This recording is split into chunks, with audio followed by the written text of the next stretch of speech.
ನಮಸ್ಕಾರ ಸ್ನೇಹಿತರೆ. ನಮ್ಮ ಭಾರತದ ಅತ್ಯಂತ ಪವಿತ್ರ ಹಾಗೂ ಶ್ರದ್ಧೆಯ ಹಬ್ಬಗಳಲ್ಲಿ ಒಂದು ನವರಾತ್ರಿ. ನವರಾತ್ರಿ ಅಂದರೆ 9 ರಾತ್ರಿಗಳು, ದೇವಿಯ ಶಕ್ತಿಯ 9 ರೂಪಗಳನ್ನು ಪೂಜಿಸುವ 9 ದಿನಗಳು. ಈ ಸಮಯದಲ್ಲಿ ಶಕ್ತಿ ಪೂಜೆ, ಉಪವಾಸ, ಭಜನೆ ಹಾಗೂ ನೃತ್ಯಗಳಿಂದ ವಾತಾವರಣವೇ ದೇವಾಲಯವಾಗಿರುತ್ತದೆ. ಇಂದು ನವರಾತ್ರಿಯ ಕಥೆಯನ್ನು ನಾನು ನಿಮಗೆ ಹೇಳಬೇಕು ಅಂತ ಬಯಸ್ತಾ ಇದ್ದೀನಿ. Let's start guys. ತುಂಬ ಇತಿಹಾಸಗಳ ಹಿಂದೆ ಓಂ ನಮೋ ಬ್ರಹ್ಮದೇವಾಯ ನಮಃ. ಓಂ ನಮೋ ಬ್ರಹ್ಮದೇವಾಯ ನಮಃ. ಓಂ ನಮೋ ಬ್ರಹ್ಮದೇವಾಯ ನಮಃ. ಓಂ ನಮೋ ಬ್ರಹ್ಮದೇವಾಯ ನಮಃ.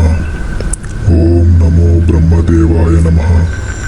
ಓಂ ನಮೋ ಬ್ರಹ್ಮದೇವಾಯ ನಮಃ. ಓಂ ನಮೋ ಬ್ರಹ್ಮದೇವಾಯ ನಮಃ. ಓಂ ನಮೋ ಬ್ರಹ್ಮದೇವಾಯ ನಮಃ ಎಂದು ಬ್ರಹ್ಮದೇವನ ಜ್ಞಾನ ಮಾಡುತ್ತಿದ್ದ. ಅವನ ಜ್ಞಾನವು ಬ್ರಹ್ಮಲೋಕದಲ್ಲಿರುವ ಬ್ರಹ್ಮನ ಕಿವಿಗೆ ತಲುಪಿತು. ಅದನ್ನು ಕೇಳಿದ ಬ್ರಹ್ಮದೇವರು ತುಂಬ ಖುಷಿಪಟ್ಟು ಮಹಿಷಾಸುರನ ಬಳಿ ಪ್ರತ್ಯಕ್ಷರಾಗಿ ನಿನಗೇನು ವರ ಬೇಕು ಕೇಳಿಕೋ ಎಂದು ಮಹಿಷಾಸುರನನ್ನು ಕೇಳಿದರು. ಆಗ ಮಹಿಷಾಸುರನು, ನನ್ನ ಮೃತ್ಯು ಯಾವ ದೇವತೆಗಳಿಂದನೂ ಆಗಬಾರದು, ನನ್ನ ಮೃತ್ಯು ಎಂದಿಗೂ ಹೆಣ್ಣಿನಿಂದ ಆಗಬೇಕು ಎಂದು ವರ ಕೇಳಿದನು.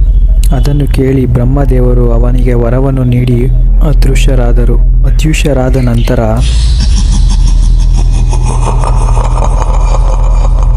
ದುರಂಕಾರದಿಂದ ನಕ್ಕಿ ಭೂಮಿಯಲ್ಲಿರುವ ಎಲ್ಲ ಜನಗಳನ್ನು ಮತ್ತು ದೇವಲೋಕದಲ್ಲಿರುವ ಎಲ್ಲ ದೇವತೆಗಳನ್ನು ತನ್ನ ವಶಕ್ಕೆ ತೆಗೆದುಕೊಂಡನು. ಕೊನೆಯಲ್ಲಿ ನನ್ನನ್ನು ಸೋಲಿಸಲು ಈ ಭೂಮಿಯಲ್ಲಿ ಯಾರೂ ಇಲ್ಲ ಎಂದು ತುಂಬ ಗರ್ವದಿಂದ ಮೆರೆಯುತ್ತಿದ್ದನು. ಈ ಎಲ್ಲ ಅಪಚಾರಗಳನ್ನು ನೋಡುತ್ತಿರುವ ಬ್ರಹ್ಮದೇವರು, ವೈಕುಂಠವಾಸಿ ನಾರಾಯಣ, ಕೈಲಾಸವಾಸಿ ಪರಮೇಶ್ವರ, ಎಲ್ಲ ದೇವತೆಗಳು ಹಾಗೂ ಋಷಿಮುನಿಯರು ಬೇಸರದಿಂದ ನೋಡುತ್ತಿರುತ್ತಾರೆ. ಮಹಿಷಾಸುರನ ವರದಂತೆ ಅವನನ್ನು ಸಂಹರಿಸಲು ಹೋಮಕುಂಡಲದಲ್ಲಿ ಪೂಜೆಗಳನ್ನು ಮಾಡಿ ತ್ರಿಮೂರ್ತಿಗಳು ದುರ್ಗಾ ತಾಯಿಯನ್ನು ಆಹ್ವಾನಿಸುತ್ತಾರೆ.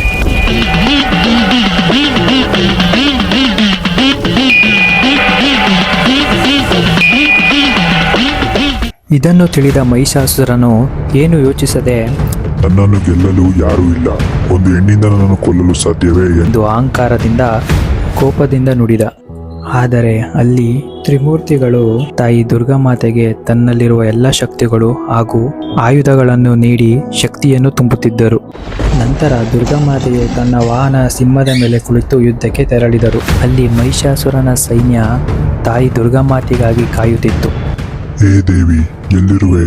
ನಿನ್ನ ಮೃತ್ಯು ನನ್ನಿಂದಲೇ, ಎಲ್ಲಿರುವೆ ಬಾ ಎಂದು ಜೋರಾಗಿ ಕಿರುಚಿದನು.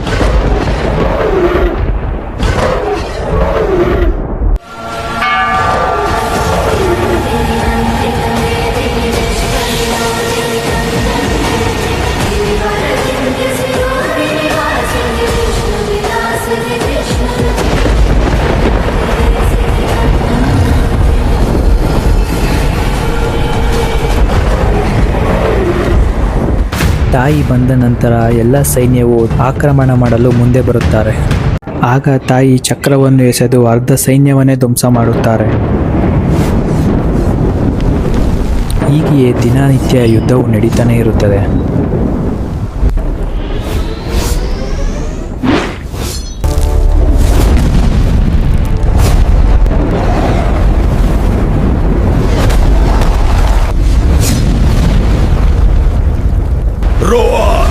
ಹತ್ತನೇ ದಿನ ಮಹಿಷಾಸುರ ಕೋಪಗೊಂಡು ಅವನು ಯುದ್ಧಕ್ಕೆ ಬರುತ್ತಾನೆ.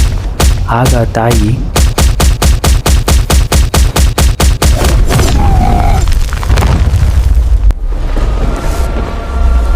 ಕೊನೆಗೆ 9 ದೇವತೆಗಳು ಒಂದಾಗಿ ದುರ್ಗಿ ರೂಪವನ್ನು ಪಡೆಯುತ್ತಾರೆ.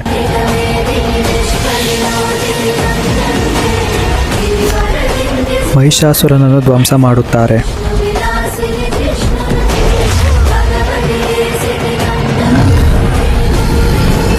ಸಂಹಾರದ ನಂತರ ತಾಯಿ ಶಾಂತರೂಪರಾಗಿ ದರ್ಶನ ನೀಡಿ ಎಲ್ಲರಿಗೂ ಆಶೀರ್ವಾದ ಮಾಡುತ್ತಾರೆ.